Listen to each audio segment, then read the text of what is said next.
பிரியமானவர்களே, ஆண்டவராகிய இயேசு கிறிஸ்துவின் நாமத்தினாலே உங்கள் யாவரையும் அன்போடு கூட நான் வாழ்த்துகிறேன். ஆண்டவர் கிருபையாய் நமக்கு கொடுத்த இந்த புதிய நாளுக்காக முதலாவது நாம் ஆண்டவருக்கு நன்றி சொல்லுவோம்.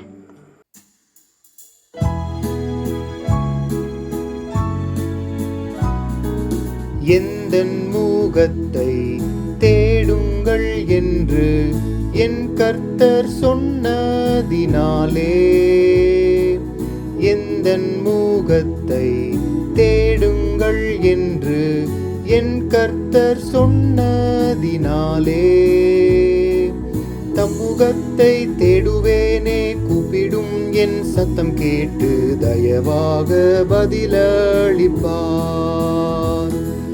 தம் முகத்தை தேடுவேனே, கூப்பிடும் என் சத்தம் கேட்டு தயவாக பதிலளிப்பார். காலையும் மாலைய வேளையும் கர்த்தரை கருத்துடன் பாடிடுவேன்.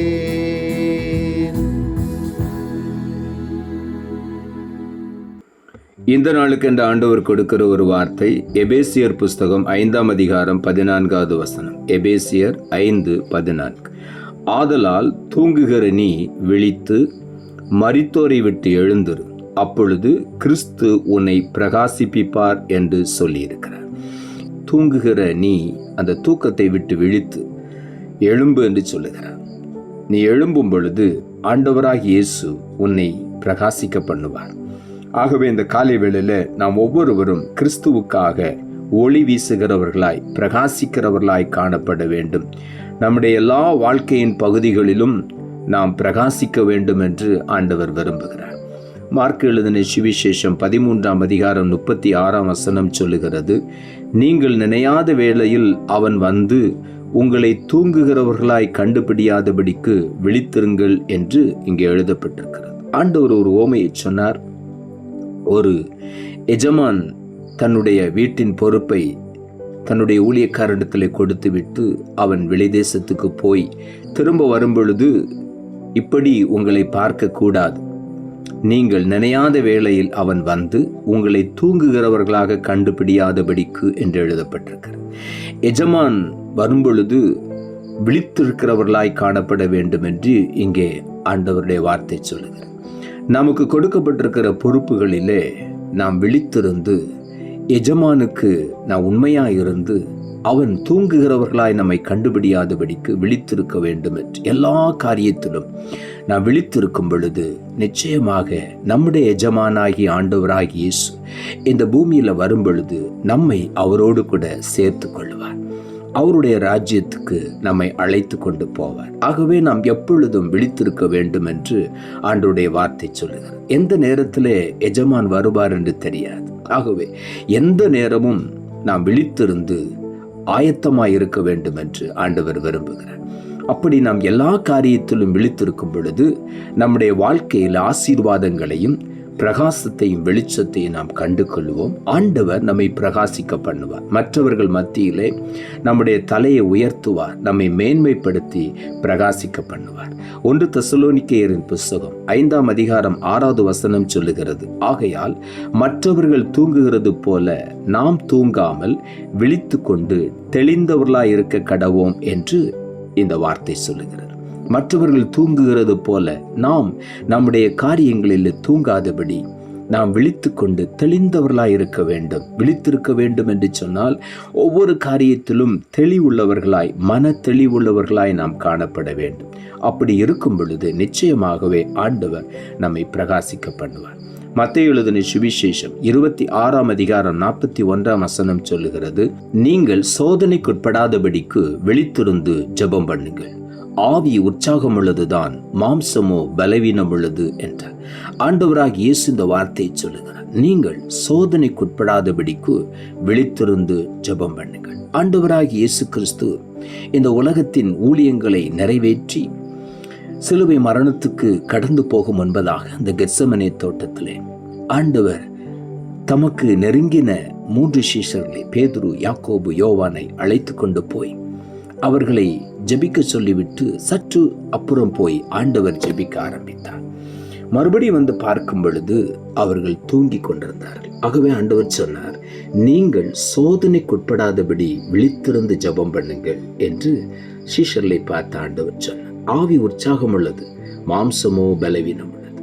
நம்முடைய மாம்சம் பலவீனம் உள்ளது என்று ஆண்டவரே சொல்லி இருக்கிறார். ஆனாலும் நமக்குள்ளே ஆண்டவர் தந்திருக்கிற ஆவி உற்சாகம் உள்ளது.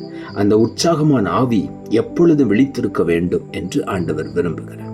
அப்படி இருக்கும் பொழுது சோதனையை நாம் மேற்கொள்ள முடியும். சோதனை நம்மை அணுகாதபடி காத்து கொள்ள முடியும்.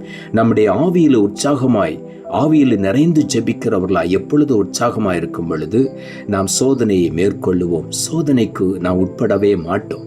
விழித்திருந்து ஜெபம் பண்ணுவோம். காரணம், நம்முடைய ஆவி உற்சாகம் உள்ளது. ஆண்டவர் நமக்கு தந்திருக்கிற ஆவி உற்சாகமான ஆவி. ஆகவே இந்த காலை வேளையில அந்த உற்சாகமான ஆவியை நாம் அனல் மூட்டி எழுப்பிவிட்டு நாம் அதிகமாய் ஆண்டவருடைய சமூகத்திலே விழித்திருந்து ஜெபிப்போம். நாம் ஆண்டவருடைய ஆசீர்வாதத்தை முழுமையாய் பெற்றுக்கொள்வோம்.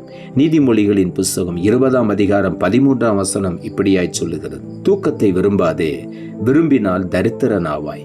கண் விழித்திரு, அப்பொழுது ஆகாரத்தினால் திருப்தி ஆவாய் என்று நீதிமொழிகள் புஸ்தகத்தில் எழுதப்பட்டிருக்கிறது. தூக்கத்தை நீ விரும்பாதே.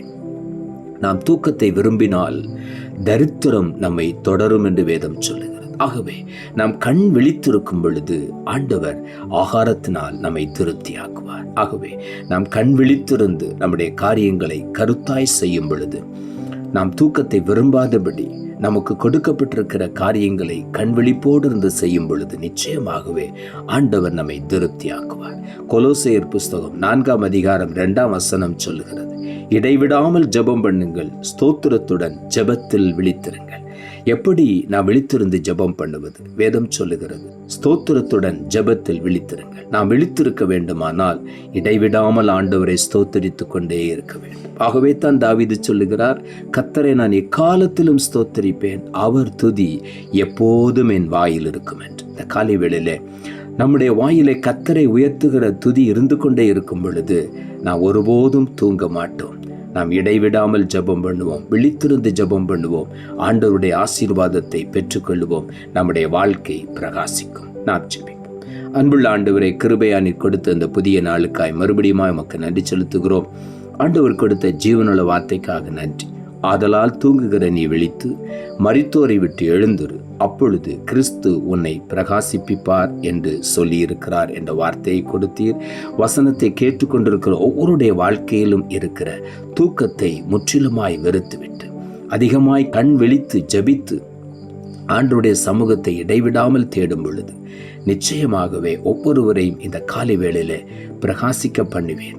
ஆண்டவருடைய முகத்தின் வெளிச்சம் ஒவ்வொருவர் மேலும் பிரகாசிக்க போகிறபடியினால் உமக்கு நன்றி ஆண்டவரே. ஆகவே ஆண்டவரே, நாங்கள் எந்த நேரத்தில் எஜமான் வந்தாலும் ஆயத்தமாய் விழித்திருக்கக்கூடிய ஒரு அனுபவத்தை ஒவ்வொருவருக்கும் தாரும். சோர்ந்து போகாதபடி ஆண்டவரே, மாம்சம் பலவீனம் உள்ளது என்பது தெரிந்தும் கூட ஆண்டவர் எங்களுக்கு ஒரு உற்சாகமான ஆவியை தந்திருக்கிறீர் என்பதை நாங்கள் அறிந்து உணர்ந்து இன்னும் உற்சாகமாய் ஜெபிக்க ஆண்டவரே எங்களை எழுப்பி விடும்படியாய் இந்த காலை வேளையிலே ஜெபிக்கிறோம். தூக்கத்தை விரும்பாதபடி ஆகாரத்தினால் திருப்தி அடைய இடைவிடாமல் ஜெபத்திலே ஸ்தோத்திரத்தோடு விழித்திருக்க ஒவ்வொருவருக்கும் உதவி செய்யும். நீர் அப்படி செய்ய போகிறபடியினால் உமக்கு நன்றி. ஒவ்வொருவரும் உமக்காக எழும்பி பிரகாசிக்க போகிறபடியினால் உமக்கு நன்றி. தாழ்த்துகிறோம். இரட்சகர் இயேசுவின் நாமத்தில் ஜெபிக்கிறோம் நல்ல பிதாவே, ஆமென்.